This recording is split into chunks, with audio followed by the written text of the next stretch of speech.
I'm pretty sure I saw myself on an old episode of the original version of Unsolved Mysteries, so I know I'm not the only who spends countless hours browsing YouTube. At this time, YouTube had become essentially my only favorite hobby. Anyway, one afternoon I was navigating YouTube for some rabbit hole to go down, or a video essay on some anime I was interested in. What I found was definitely not that. It was terrifying to say the least. Fun fact, did you know that there's a channel on YouTube that has the entire run of the old episodes of Unsolved Mysteries, the ones hosted by Robert Stack?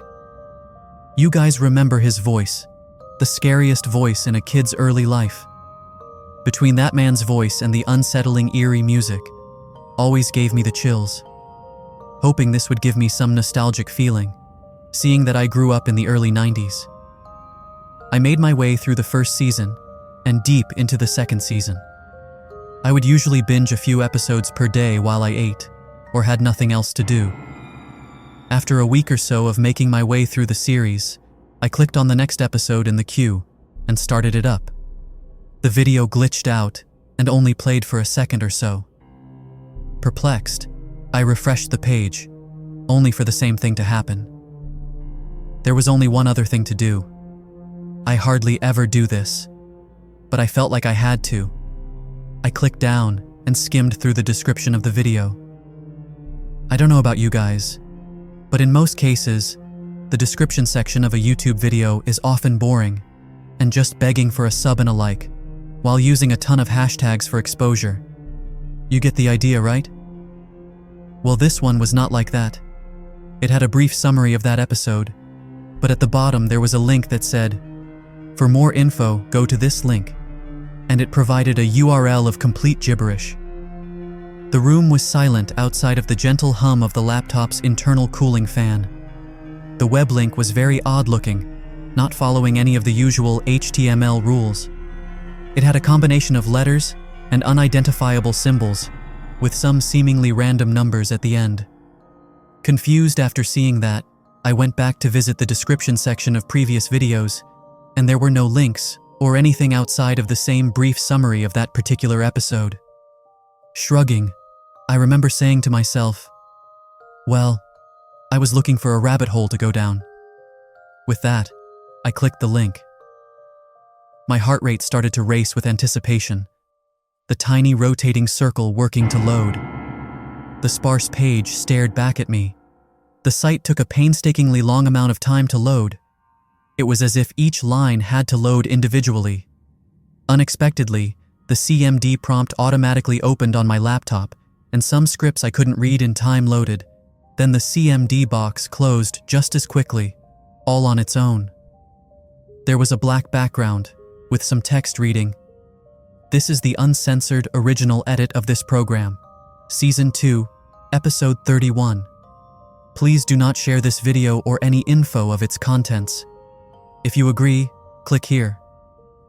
So, like any other Elua boxes, I clicked the checkmark to proceed without even giving it a second thought. Before anyone comes at me, chill out.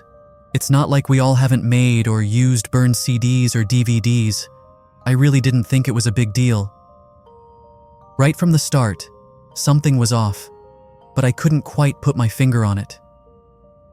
Think about every piece of ancient media from that era. The audio at the beginning was very distorted, like the tape inside the cassette was stretching out. At first glance, you could tell this wasn't digitalized. It was more like viewing an old, worn-out VHS tape on a CRT TV. The picture was grainy as all hell, and the colors hurt my eyes, so oversaturated and very bright. Slight wavy lines ran through the picture, and a low, barely auditory buzz sat just below the other sounds. The low hum was so off-putting, it kinda made my head hurt, like a drill slowly poking its way into your skull, you know? But even more than the picture and sound, something else didn't feel right. You all know that feeling. I can't describe it, but you know. I promise, I'm in my right mind, but I kept having such intrusive thoughts, stressing myself out over a show that I put on for my entertainment. After doing a little research, I found out that the second season of Unsolved Mysteries began in September '89. This individual episode was numbered S2E31, and it would have to been aired on September 19, 1990. I wanted a more throughout breakdown of this particular episode. While looking through the notes for the show that I found, there actually wasn't a 31st episode. According to the Wikipedia page, Season 2 ended the week earlier on September 12th. Was this the real unaired finale episode for the second season? The episode started like any other, creepy music and a preview of each story.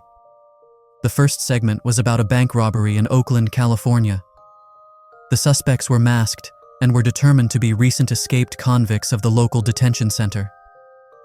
The escapees were being added to the FBI Top 10 list. They were assumed to be armed and dangerous, with ties to several locations in Mexico. Nothing unusual here. After the story, there was a phone number requesting tips. The second story was about a family looking for their long-lost grandpa.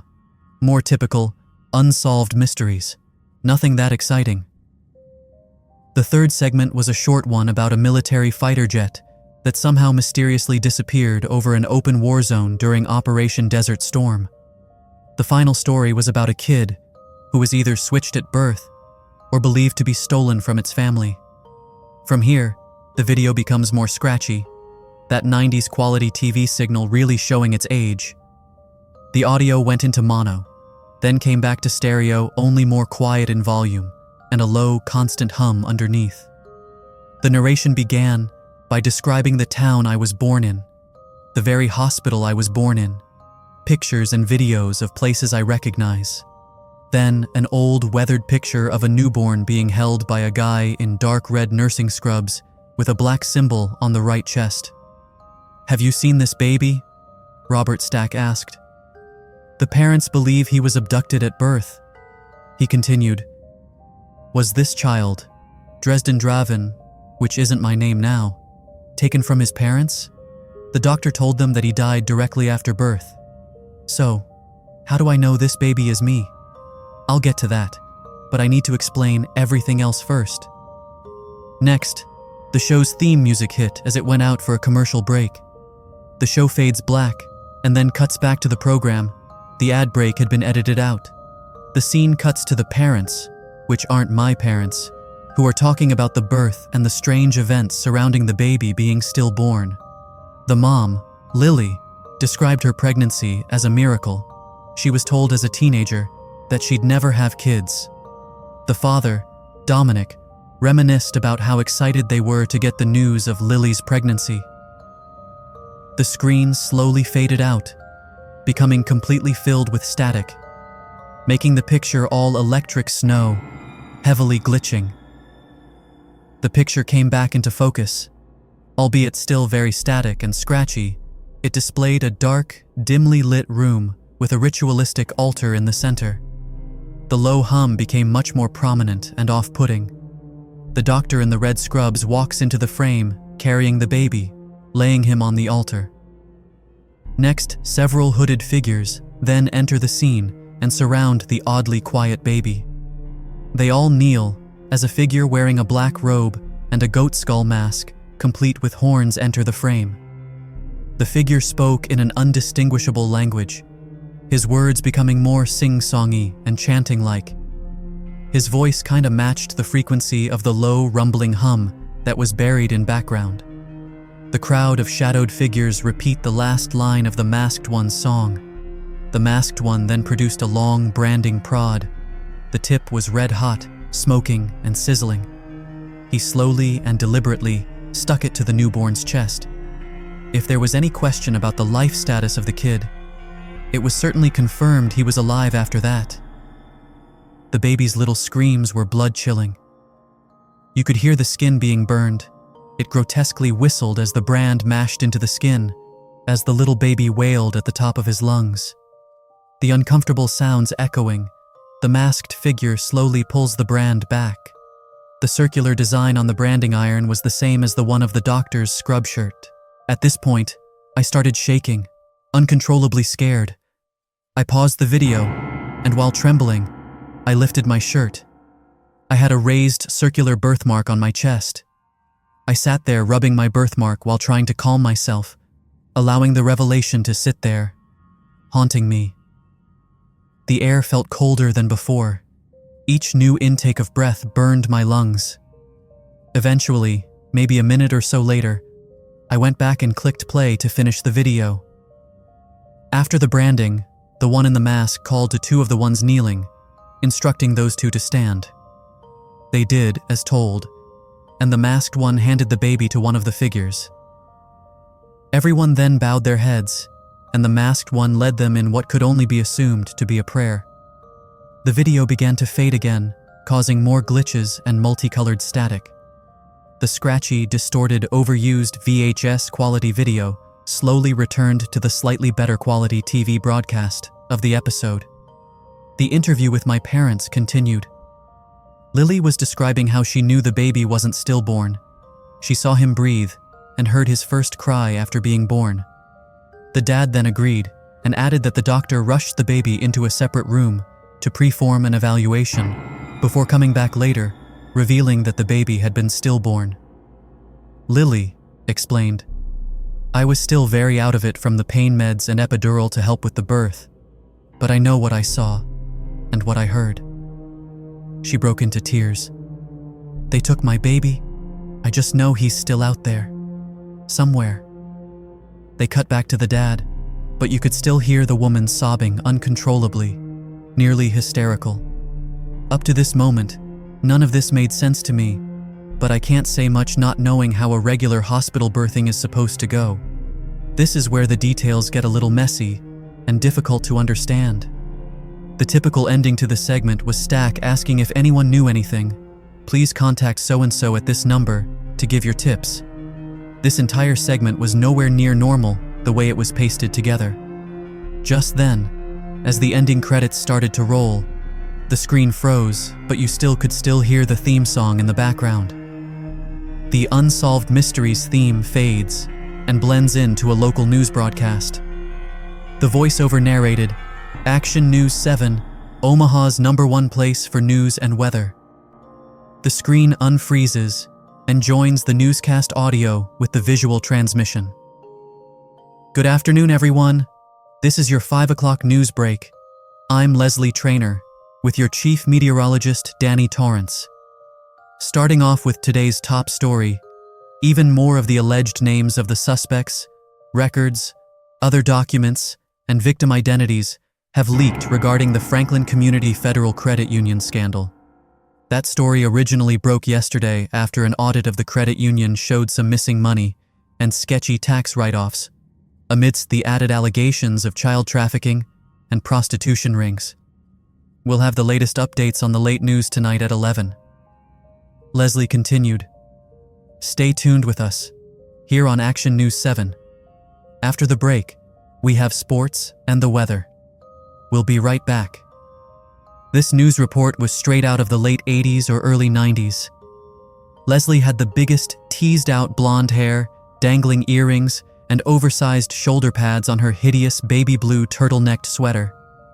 Now, I'm not sure if this news broadcast was just the next scheduled program on that channel, or if it was edited to appear that way.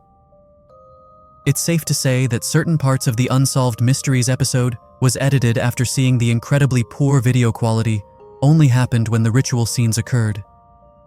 In that scene alone, based on the camera angle and single microphone audio, the footage cuts, jittery camera work, and transitions to the terrible picture quality with the added sound issues really came across as homemade or filmed by an amateur, to say the least.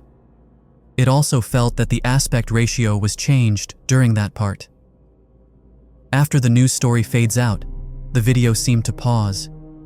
Then, slowly rotating pictures of documents, name lists, photos, and other still images start flashing across in equally timed intervals.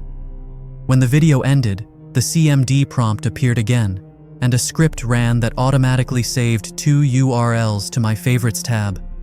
As you can probably guess, I am beyond terrified. If I'm being honest here, I felt overwhelmed. It was getting late, so I went to sleep. I don't even remember closing my laptop. I thought that I needed to take a few days away for me to chill out enough to even think about what was presented to me. Sadly, my break away from this only lasted around 12 hours. When I got up that next morning, I had an email from redacted, so no doubt. Immediately, I freaked out a little. Pushing back a mini panic attack, I took a deep breath or two, trying to calm myself. I hadn't even gone to those URLs that were added to my favorites list yet. Now this email, I'm wondering what is going on here, and who is doing this to me. Am I being pranked, or is this real, and I'm being warned? Warned about what? Am I some kinda infant escapee from a satanic cult? Are they looking to get me back? What kind of trouble might I be in? Right. So it was at this point that I decided that even if I took a break, this would be front and center in my mind, regardless. So I ended up opening the email. It said, "Don't stop. You need to keep looking. And don't forget D24. Now I'm confused, dumbfounded, intrigued, scared. I've been racking my mind ever since. D24. For the life of me, I can't remember. Anyway, a day or so later, I had what I'd call an epiphany. That's probably not even you, not even your name. When has anything interesting happened to you? Besides, you've never even been to Nebraska. You live in shitty old South Carolina, I told myself. With that, it brings me here, with you there, today. I'll leave it up to you, the readers. Should I keep going? What could this be? Is this interesting? Should I visit those URLs? I mean, I don't want it to corrupt my laptop. So far, there are no viruses that can be detected. What could even be posted there? What the hell is D24? For clarity, I was born in 1984. As far as I know, I've never been to Nebraska. None of my family says they know anything. I think I've reached my limit. Did you know? The Satanic Panic is the name given to over 12,000 reported cases of satanic sacrifice rituals and other heinous crimes suspected to have been committed by alleged devil worshippers. These claims were predominantly rampant in the 80s. Many TV shows of this era took advantage of those fears, leaning heavy into every occult practice and any mention of the devil. They used this agenda to attack and lay blame on everything from metal music, video games, and ultra-violent, overly sexualized movies. You know, all the good stuff. Daytime talk shows being the worst example of using fear and paranoia to get TV ratings. I bring this up as an attempt to bring more light and give a deeper dive into the occurrences from part 1. First off, a big thank you to everyone who read the previous entry. An even bigger thank you to those who offered help, whether it be through the comment section or those who reached out via DMS. After talking to some of you guys, I've decided that I can't just give up on this. Taking all the given information, I thoroughly racked my brain, and the earliest memory I have is like my 7th or 8th Christmas, when I got an original NES console. Good times, right? See, right now, I'm going through some health issues, and I can't work. I feel like I needed a project to keep my mind strong. Little did I know, having no idea of what I was walking into. Luckily, a computer guy who read part 1 gave me steps on how to view the URLs without taking the risk of infecting my laptop. Apparently something to do with going into safe mode with internet, whatever that means. I got everything set up, and I reluctantly clicked on the first link. I hadn't realized I was holding my breath until I got a slight lightheaded feeling. The link opened to a file share site, which immediately downloaded a ton of files directly to my hard drive. My breathing had slowly returned to normal when I saw the file types like MPEG, JPEG, DOC, TXT, even a couple of other types that I'm not familiar with. The overwhelming feeling creeps back in, sending cold chills up and down my spine when I go to that folder and see just how many files were transferred. Around 5 or so terabytes of data. For anyone unfamiliar with computer jargon, a gigabyte is around as much data as one feature-length movie in 720p resolution. 1 terabyte is equal to 1024 gigabytes. In other words, it basically equals a few excruciatingly long days of research ahead of me. Luckily, I had a new 8 terabyte external drive linked to my laptop that was big enough to hold everything. While I was corresponding with the computer guy, I had him analyze the mysterious email sent to me with hopes to identify the sender. One thing he recommended, right off the bat, was to download and use a VPN at all times. So that's exactly what I did. But unfortunately, waiting for the email information would take a while to uncover. While waiting, I started the daunting task of going through the files downloaded to my laptop. The very first thing I clicked on was a document with so many names. I presumed they were all female names. The document had them listed as semen demons, as disgusting as that sounds. The next image, very similar to the photo shown on the Unsolved Mysteries episode. It depicted several doctors, nurses, I don't know, wearing the same dark red scrubs with the circular symbol on the chest. They're all standing in a line, all holding what appeared to be newborn babies, all with the brand mark on their chests. This wasn't the worst image, but it was a rather shocking start. I had no idea of the horrors that had yet to come. There was a grainy photo of some uppity-looking old guys in three-piece suits smiling and laughing while smoking cigars. I immediately figured these men were very important, but I had not a single clue who any of them were. I found a list of in-network doctors' offices. Man, that sounds sketchy as fuck when it's used relating to this particular subject. The next couple of files, an elaborate spreadsheet with several names, locations, and what I can only guess was amounts of money, either owed or a payment receipt. The only thing of interest on this file was one name that seemed familiar. Now, obviously, I've never heard of or met any of these people. However, this was the first connection between my hometown and Nebraska. Continuing on, one person did jump out at me. Dominic Draven, with a beginning location of South Carolina and ending location of Omaha, Nebraska. The line I assumed as a monetary amount was $23,000. I know you guys remember that name.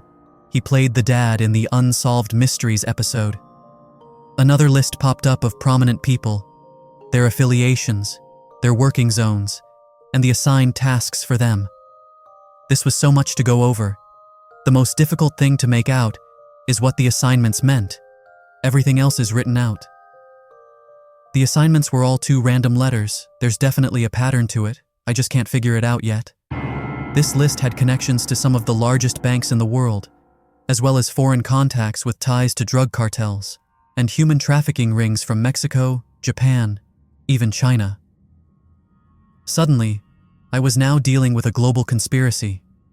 The next document was just gibberish. Maybe another pattern here, or a code of some sort, possibly shorthand notes.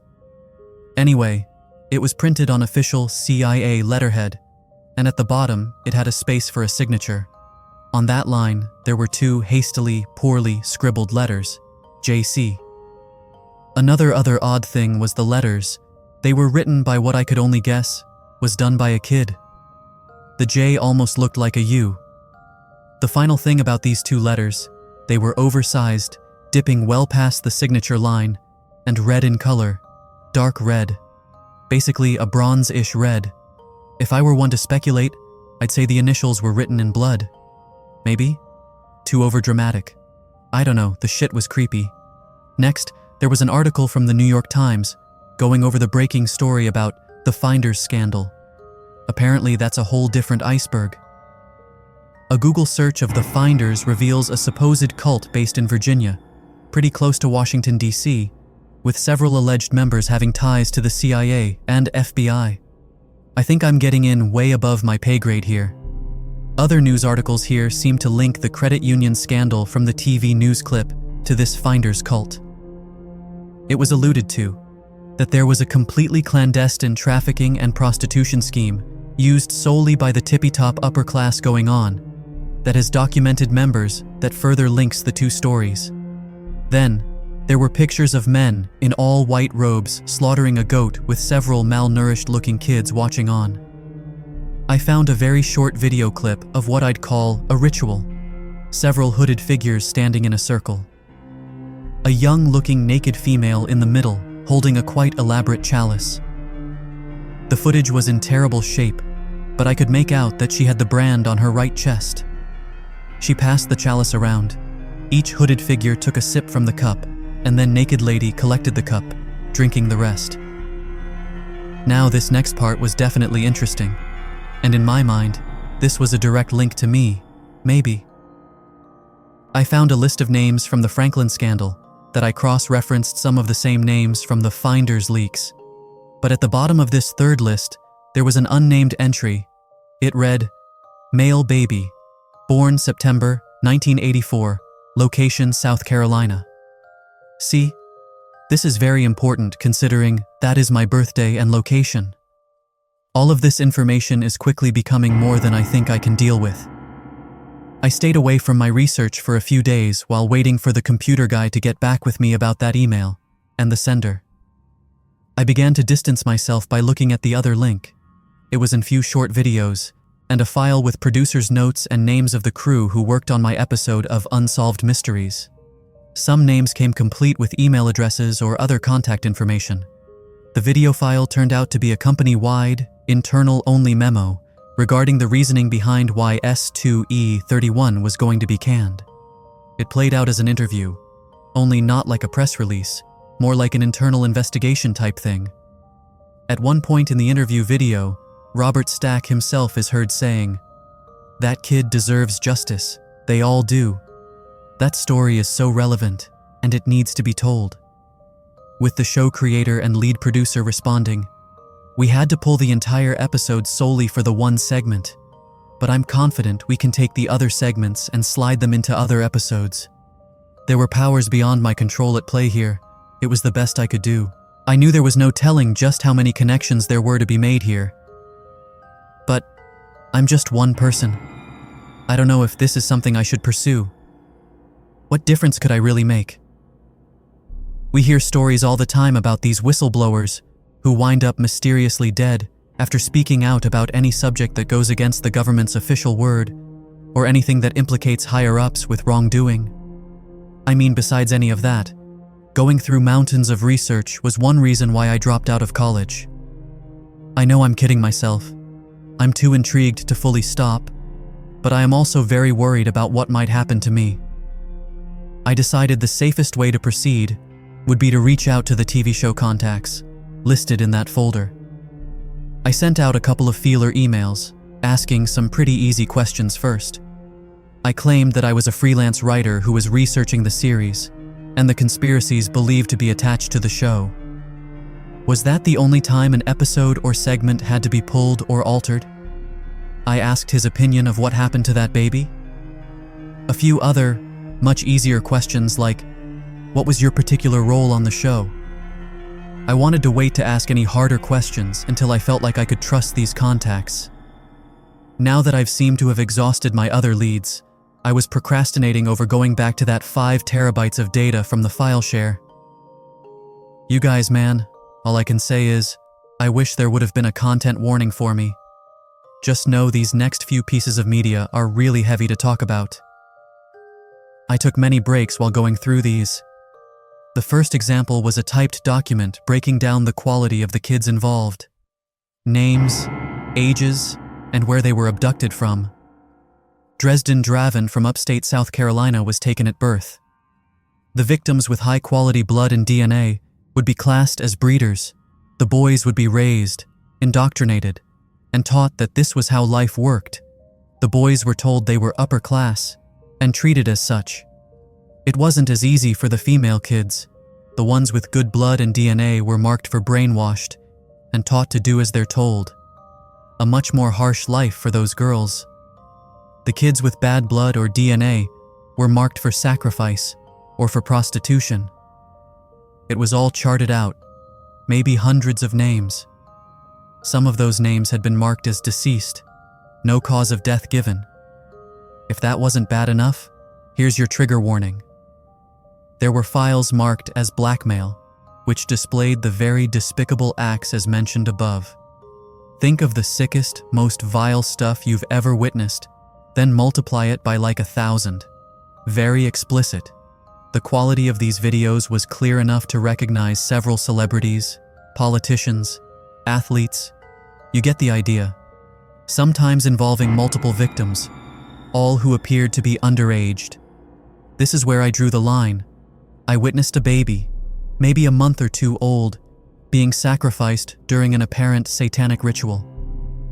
A robed figure held the baby by its feet and slit his throat from ear to ear.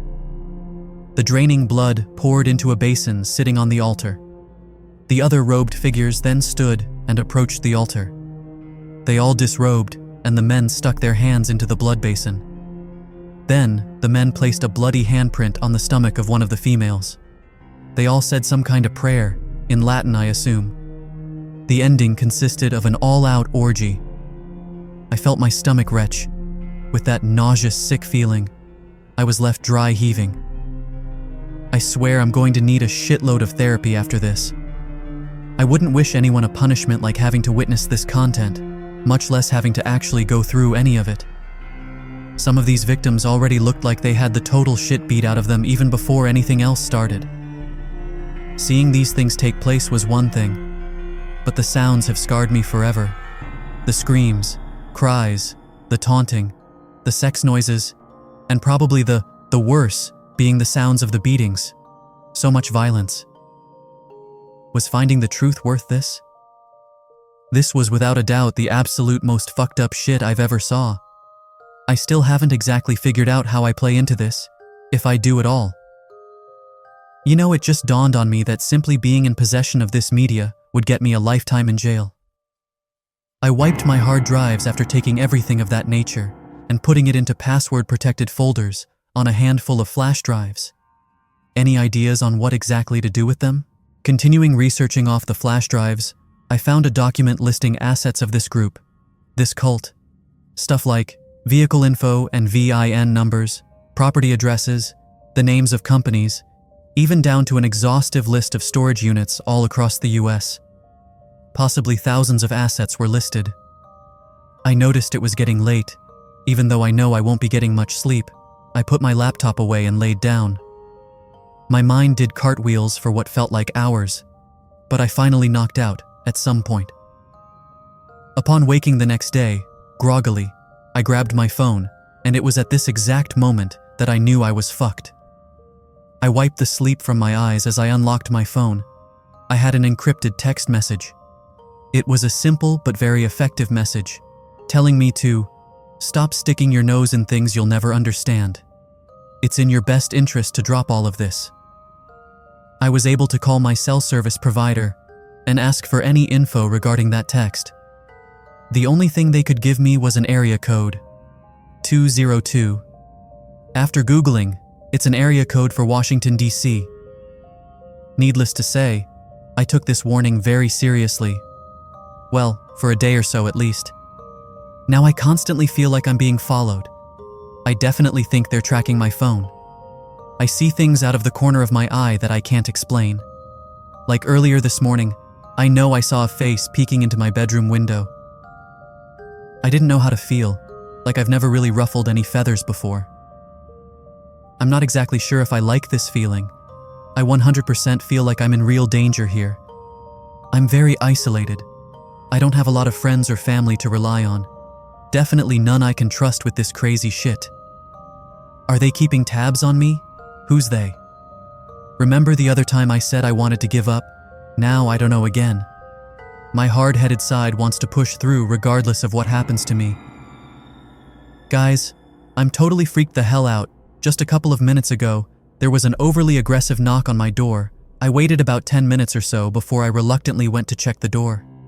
There, of course, was nothing there, but I did notice a freshly graffitied eyeball on the power pole next to my driveway. Was this a warning?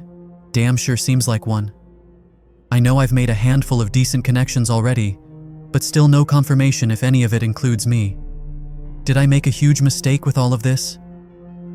I've never really believed in coincidences, but maybe part of me doesn't want to know the truth. Maybe I need to get out of town for a few days, but I don't think it'll make much difference. These people will still know where I am. Sometimes I think I'm my own worst enemy. Reading some conspiracy article, it talks about the upper echelon employing an expertly trained group of individuals known as fixers. I think the name speaks for itself. Picture like every controversial suicide. You know the ones, famous people, or the political activist whistleblowers. The fixers apparently carry out the job and make sure there's no loose ends. My paranoia is at an all-time high. I feel so much non-stop anxiety. So now my mind is fixated on this thought. Do I have a fixer tracking me? What's worse? Every night as I try to lay down and relax, all I can picture is the depravity of those videos. I have nightmares where, if it was me, I didn't make it out, and I'm being forced to do all those things. I wake myself up hearing their screams, or maybe it's me screaming in my sleep. It's about 2:25 a.m., and I just woke up with a start. I could very clearly hear people whispering outside my bedroom window. I couldn't make out any words, but there were at least 3 distinct voices. It was all I could do to lay there and stay as still and quiet as possible. My heart was beating out of my chest. A cold sweat started to beat up on my forehead. I've been waiting for what feels like hours, and I can't hear any voices or other noises outside. I got up and went stealthily around my house in complete darkness, listening for any sounds from outside. After coming to the conclusion that they were gone, I pulled out my laptop and the flash drive. I came up with a dead man's plan to release all the info if I didn't manually stop it every day with a randomly generated password. That made me feel a little better, knowing that if something happens to me, every police department and news outlet will get bombarded with these files. The program sent an encrypted text each day with the new password, and then I had 5 minutes to log onto the account and enter the password to stop the automated email program. This afternoon, I was coming home from picking up some groceries when I pulled out of the parking lot. I noticed a dark, older model sedan possibly following me. At first, it wasn't very obvious, but after around 5 or so turns, the car was still there, tucked in behind a second or third car after me. It was at this point that I started to panic a bit. I took a left, then a right, right, left, every time the dark sedan kept pace. I remembered a trick to make absolutely sure that someone is following you. I took 4 right turns in a row, basically doing a circle. And yep, I was definitely being followed. My heart rate and anxiety was spiking, frantically. This carried on for a bit. I wasn't sure how to get out of this, so I drove to the closest police department and just sat in the parking area.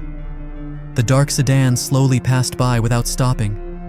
I then pulled around to the back of the building next door for some cover. It's where I sat still for about 30 minutes or so. Having lived in this area for several years, I decided to take every back road, using the most obscure route to get home. So see, I knew I wasn't crazy, was I? Now I'm trying to calm myself down by cooking dinner, something that I usually would enjoy if it were under different circumstances. I'm going to go radio silent for a while and let everything cool off for a week, maybe longer. I will update with part 3 once things die down a bit. Right after I submitted part 2, I had more people creeping around my house late at night. It caused me so much anxiety that I couldn't sleep for like 3 days, maybe 4. Then, I started to notice this guy was, wherever went. I know I sound paranoid, but it was definitely the same guy. Not even necessarily following me, just everywhere I would go, this distinctive-looking guy would be there too. It took me a while, maybe a week or 2, for me to remain inconspicuous enough to where I no longer felt that stress on me. I even stopped seeing him all over too. Maybe the guy trailing me just got more sneaky?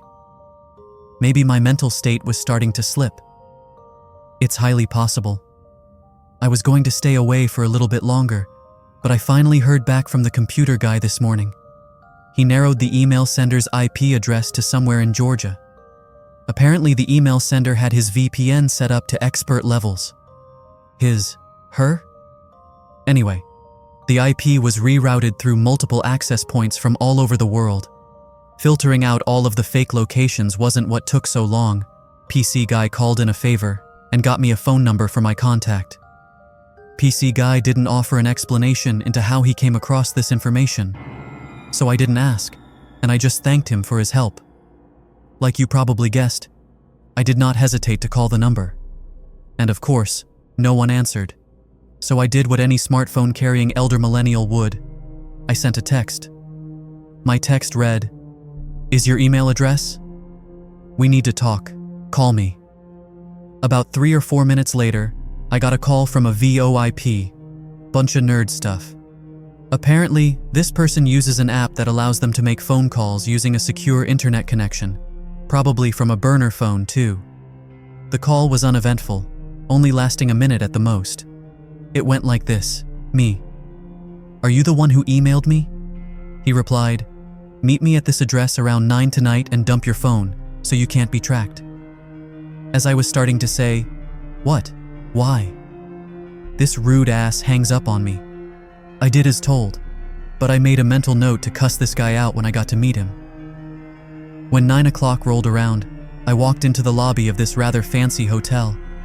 My legs were starting to get the feeling back after driving for over 3 hours to get to the meeting point. Considering I was dressed very casually, I felt my face getting red, hot with embarrassment. I'm sure I looked out of place and probably suspicious as fuck. I strolled over to the bar and sat there waiting nervously. I ordered a drink and sipped on it while I waited, nervously. I then get an uneasy feeling as I noticed a presence lurking up behind me. This guy takes the seat next to me, and before I go on, so call it a stereotype or whatever, but this dude looked like every shady computer hacker guy from any movie or TV show. This guy looked to be in his mid to late 50s, but still in decent shape. I'd call him skinny. He had the nerd glasses, anime haircut, a short-sleeved hoodie, camo cargo shorts, and some beat-the-hell-up Chuck Taylors. Immediately, my mind says, why did he pick this place? All right, anyway, he sits down and we begin to make small talk. What's your name? Shaking his head. Nah, call me V. Rolling my eyes. Okay V, what in the chicken fried fuck is going on here? Did you send me all that disgusting stuff? Quietly he says, yeah man, there's so much you need to know. Getting frustrated, I yelled, well, no time like the present, tell me? Was it me on that episode? It was here for the second time today that this asshole cut me off mid-sentence, this time changing the subject. You know why I picked this place? He mumbled. I responded, actually, that I do want to know. We both look completely out of place here. Of course we do. That's the point. We need to establish strong alibis from this moment on.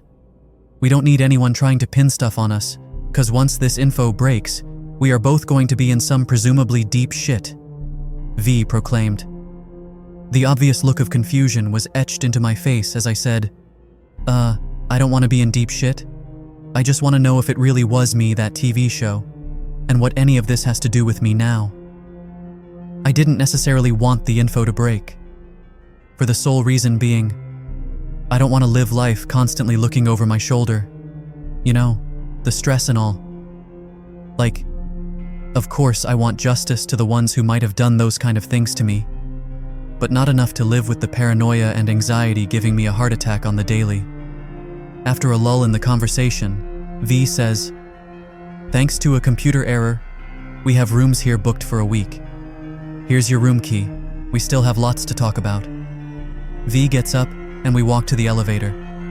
That deep pit in my stomach steadily growing as we ride up to the 17th floor. His room, 1703, and my room 1704.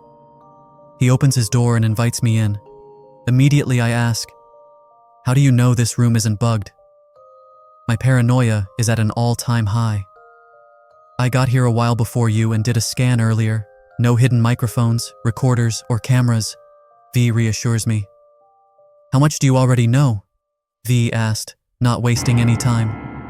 While shrugging, I told him about the finders and the Franklin scandal, the connections, and how I saw records of a kid with my birth location and my birthday, but it wasn't my name. Next, I tell him about my theory. He stopped me midway through to say, you've got a lot of it put together already, kid, but allow me to fill in the gaps. For the next, I don't know, 5 or 10 minutes, he tells me the beginning. I was astonished by the story I was told. Here is what happened according to him. V apparently went to school with my mom, and back then was working as a private investigator, and they were decent friends, he said. Sadly, my parents were indeed a victim of this trafficking ring. Directly after my birth, the doctor took me away. He then came back to tell my parents that I had died. V said that the picture from the show was me. Now the crazier part, my mom reached out to V to get his help in getting me back, or at least find out what really happened to me. So over the next 22 to 26 months, V infiltrated the finders. When he got the news I was alive, he pulled some strings and kissed some asses to become my handler. My DNA had came back as one of the strong ones, so V was assigned to raise me. Whoa, was all I could muster. I stopped mid-sentence because one question had been burning in the back of my brain since I got the files. How did you even come across this shit? How did you find me the other day? V was cryptic as hell. I've kind of been keeping tabs on you since I brought you back. Those files I took directly from their headquarters the night I escaped with you. Other files, I hacked in and took directly from their servers. I'm what you'd call an internet pirate. I digitalized those files with the intention of exposing these fucking demented assholes. He finished. It was pretty ironic that you love unsolved mysteries. It made my job of getting you involved very easy.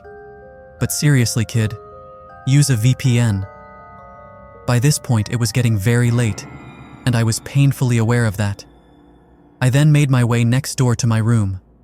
I laid down, my mind still racing, but surprisingly, it didn't keep me awake too long. The next day, we continued the conversation. I was informed that shortly after my abduction, several other babies along with myself was trafficked to Nebraska. After getting me in his custody, he played his role for a few months, establishing their trust. After a couple more months, V was deemed trustworthy enough to be left alone for him to raise me on a day-to-day, unmonitored basis.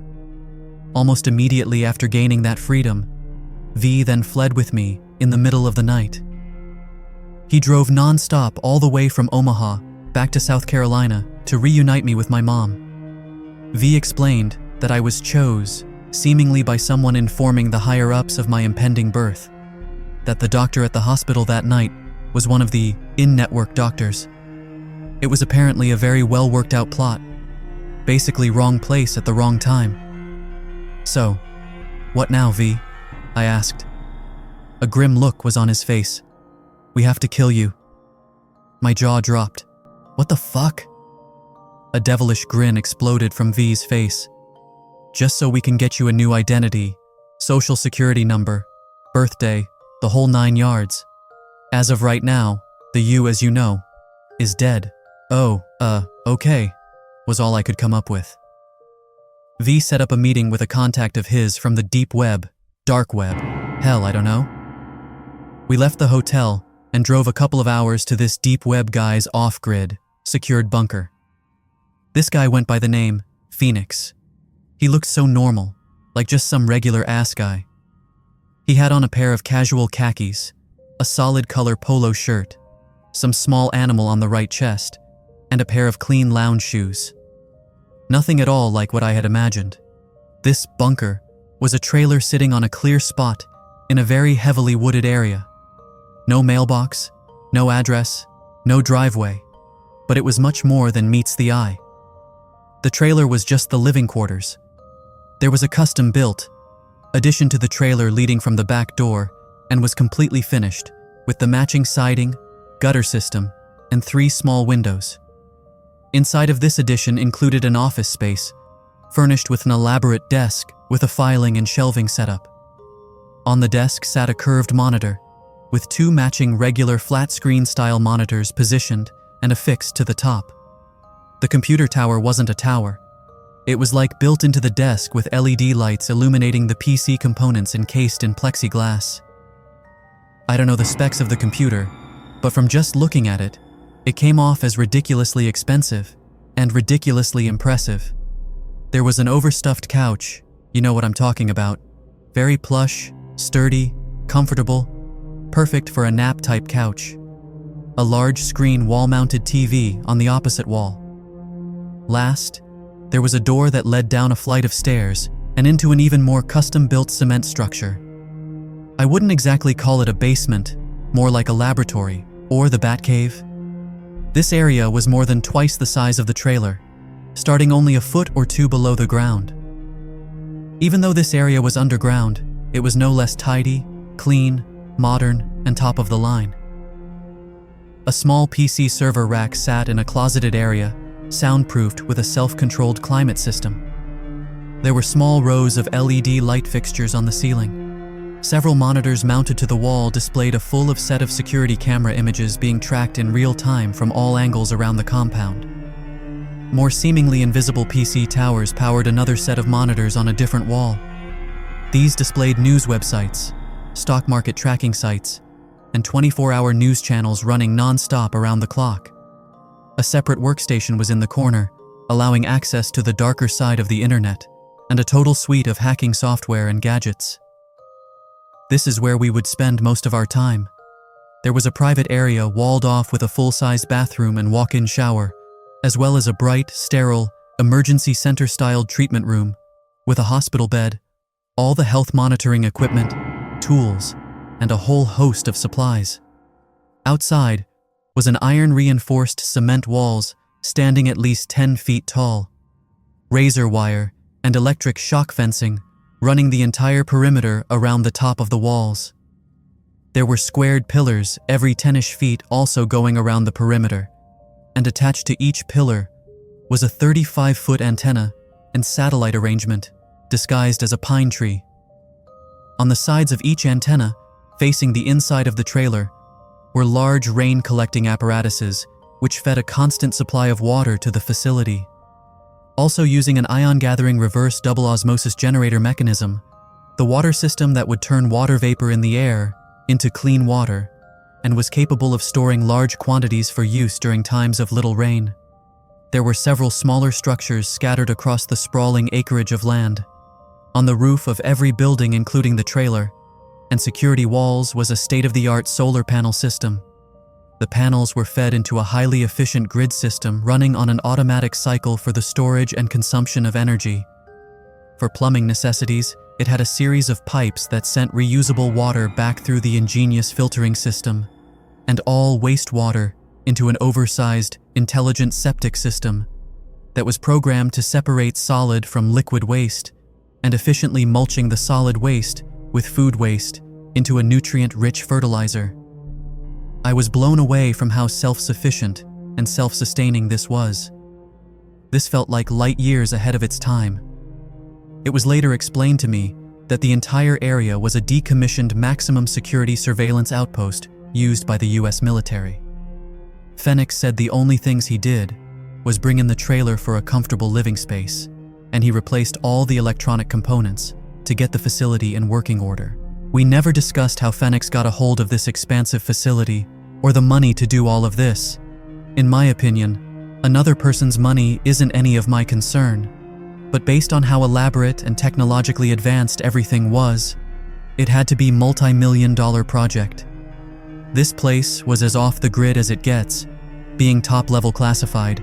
The bunker wouldn't show on any map, and the airspace above the bunker was listed as a no-fly zone by the US Air Force. As complex and complicated as it looks, with a simple flip of a few switches, this place basically runs itself, explained Phoenix. After gawking and totally nerding out, we started to get to work with Phoenix exclaiming, "This isn't my first faked death.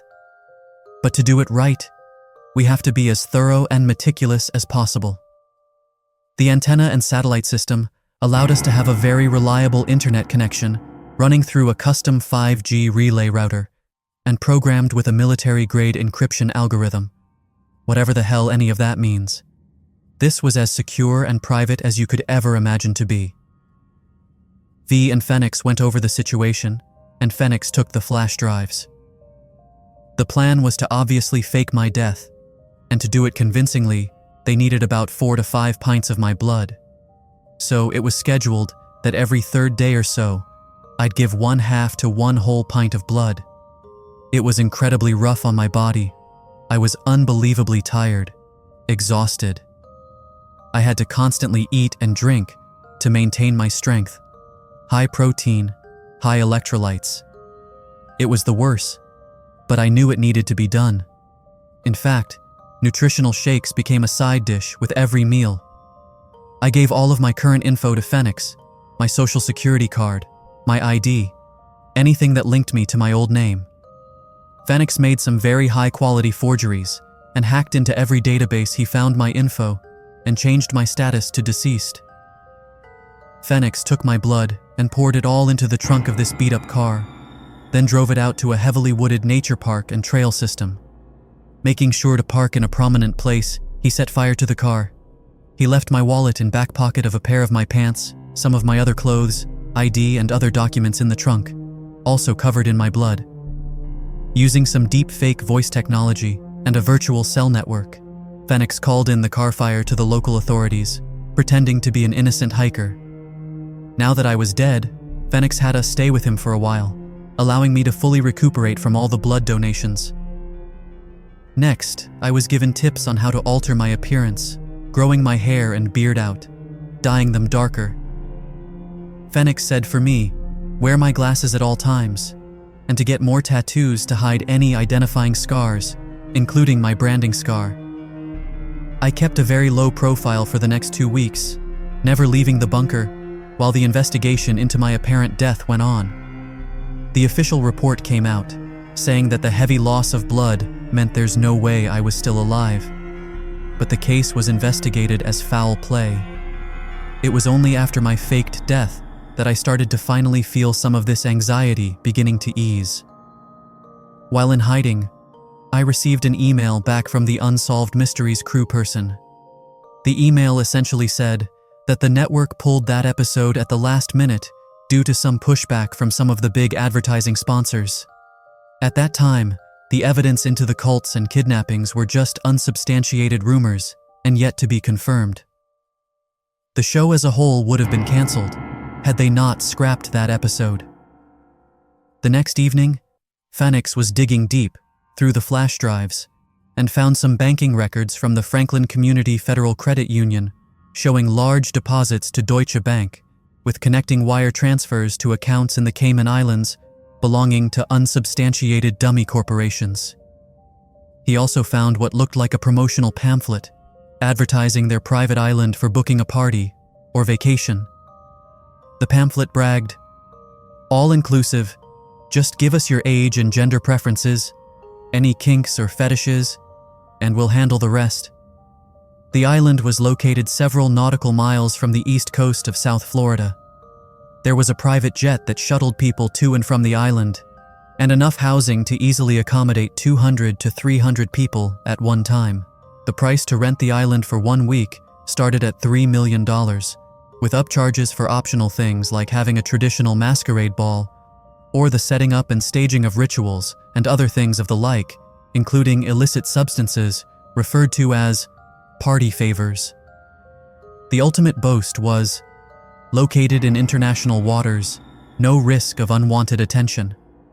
There was also a pamphlet offering a similar setup in Sweden, where the age of consent is only suggested and hardly enforced, being much more lenient towards those things, and very blurry lines when it came to what's legal and what's not. It was absolutely sickening to see these people bragging about this depravity and making boatloads of money off of it. V mentioned that he never saw that before in the huge box of evidence he took, but it didn't surprise him that it was there. Even still, we just couldn't believe how blatant they were with this. We next did a little research on my birthmark, brand mark, for any possible cult ties or connections to the evidence files. There wasn't really anything that we found that matched. The closest thing to it that we could find was the Ouroboros. The Ouroboros is like the snake or dragon thing eating itself, you know? Mine is very simple and not detailed at all. Just one side of the circle bigger than the other, kinda eating the smaller end. From our research, it's a symbol that is commonly used to mean something is infinite, never dying. After a lengthy discussion, Phoenix and V decided to systematically leak all of the data to the community of hackers and investigators on the deep web to continue looking for survivors or signs of present-day occult activity. To me, it's unclear what they hope to accomplish. These are the richest, most protected people on the planet. I don't think they'll ever be able to actually catch or arrest any of them. At this point, I felt like I was still in this mix, basically against my will. I wanted nothing more than to forget about all this and have some kind of normal life, whatever that means. I didn't sleep that night, but what's new about that? The following morning, I was having breakfast with V and Phoenix. While trying to distract from all this recent craziness, V said, "I'm sorry to hear about your mom passing away. I know that was rough on you." Nodding, I replied, "Yeah, up until just now, that day in June was the worst of my life." Despite all this stuff going on, my mom's passing was still pretty heavy on my heart. I had tried to make it a daily thing to remind myself of one lesson that my mom taught me. Being on the run and constantly overwhelmed made that difficult for me. V was shoveling a handful of bacon in his mouth. "Did you remember what D24 is?" Caught off guard and completely bewildered. No. I had forgot all about that, considering I most likely had a hitman after me for who knows how long. "What is it?" V looked at me with a disappointed frown and changed the subject. "What did you do with the things your mom left you?" Confusion plastered on my face. "Hell, I don't know. It's a banker's box full of old baby pictures and stuff. I was grieving too much to go through it at that time, and then I just forgot about in the back of my closet." Using his expert counter-surveillance techniques, V stealthily went and retrieved the box from my house. I couldn't do it since I was dead, and they'd definitely be looking for me. When he got back, he told me that he didn't notice anything suspicious at my house, but he couldn't be 100% sure that they weren't watching my place. He took the lid off the box, and we started to go through it. The very first thing on top of everything else was a small key, which had a tag on it that said D24. It apparently went to a storage locker that was in my mom's name. The bill was prepaid for like a year in advance. The next night, I went and opened the locker. Surprisingly, this place was open 24 hours, and I went pretty late, heavily disguised, and making sure I was the only one there. See guys, my mom fought liver cancer and cirrhosis on and off for the better part of 8 years. She must have put all this together, knowing that her time was drawing close. The storage locker contained some stock information and banking records, showing she had put her account in my name, an old, dusty photo album, and a short letter. There were photos of little baby me, my mom, dad, I'm assuming, and 2 other people. They were laughing, hanging out, having drinks, just living their best lives. I know you guys are probably dying to know what the letter said. I was too. By this time, I literally could feel my heart beating all throughout body as I opened the simple envelope. My palms were heavy, my knees were weak, and sweat was beating up on my forehead. I'm not going to transcribe the entire thing because I want its full contents to be just for me. The big messages were this.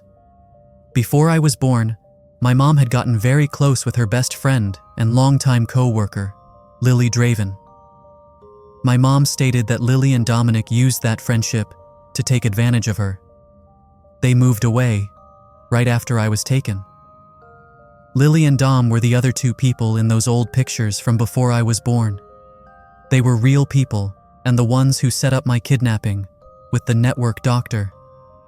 According to V, Lily and Dom were probably compensated very handsomely for what they did. The letter then speculated that V discovered that after I went missing, those cult members who were considered responsible for me being taken back from the cult then orchestrated the segment on Unsolved Mysteries as an attempt to find me before it reached the upper echelon that the cult had been infiltrated. They even filed a missing persons report. It would seem that it was Lily and Dom's job to look for marks to target for trafficking and whatnot. Since Dom and Lily were responsible for my kidnapping, they would be the ones to pose as my parents on the show. And at the 11th hour, the entire episode was pulled, ruining their attempt to get me back before the news about my escape got out. Mom said that's probably one reason they never caught up to us. After getting me out, V went completely off the grid to hide, but he always monitored us, keeping us safe in the background. The next message was very hard to take. I never mentioned this before, because it didn't seem relevant to the story, but my dad wasn't in the picture anymore. I never even got to meet him. After I was ruled dead by the doctor, my dad grieved. Then he started to move on. He went back to work, trying to have some kind of normalcy in his life. My mom, on the other hand, just wouldn't accept that I was dead. This caused irreparable cracks in their relationship, my dad trying to heal and move on, and my mom fixated on me being alive. They would drift apart, and soon they divorced. After several months, my dad, lost in a bottle of liquor, sank into a deep depression, and it became too much for him to endure. He unalived himself before Mom could contact V for help. My mom never told me. She didn't want me to somehow feel guilty, blame myself, or be upset with Dad. She never really said anything about my dad. If I asked, she would tell me not to worry. We're all we need. Over time, I just stopped asking. We had a decent life that I knew. I was obviously oblivious. Mom never really talked about anything negative. I didn't even feel it at first, but oversized teardrops were streaming down my face, crashing into the paper in my hands. Mom's last message was to trust V, and to not let what happened make me jaded. Life's too short to spend it angry. I will remain in contact with V and Phoenix, but it was a unanimous decision that I never go back to my old house. So now, all that's left is to start a new life. Step 1. Giant-sized chest tattoo. I've already dyed my hair darker and got new glasses with frames. I gauged my ears to 17 millimeters and got my lip pierced. I've always liked that kind of style, and with the look being so popular, I think I'd blend in just fine. In my opinion, I don't look anything like I used to, but I still have a way to go. I don't honestly think I'll ever be fully free of the anxiety and paranoia, but at least I know how to better protect myself. Mom left me enough money to move somewhere that I can truly start over, be anonymous, and once and for all, have that life that she wanted for me. However, I'm going to stay on the run for a while, until I can more easily slip back into society. Where should I go to start over? I could have kept all this to myself, but I strongly feel like it needed to be told to get as much info into the public as possible. Finally, to all of you incredible people who helped in any way, I am beyond grateful. I appreciate every comment, every DM, every ounce of love and understanding that you all showed me. And that, my friends, is all about the time I saw myself on an unaired episode of Unsolved Mysteries.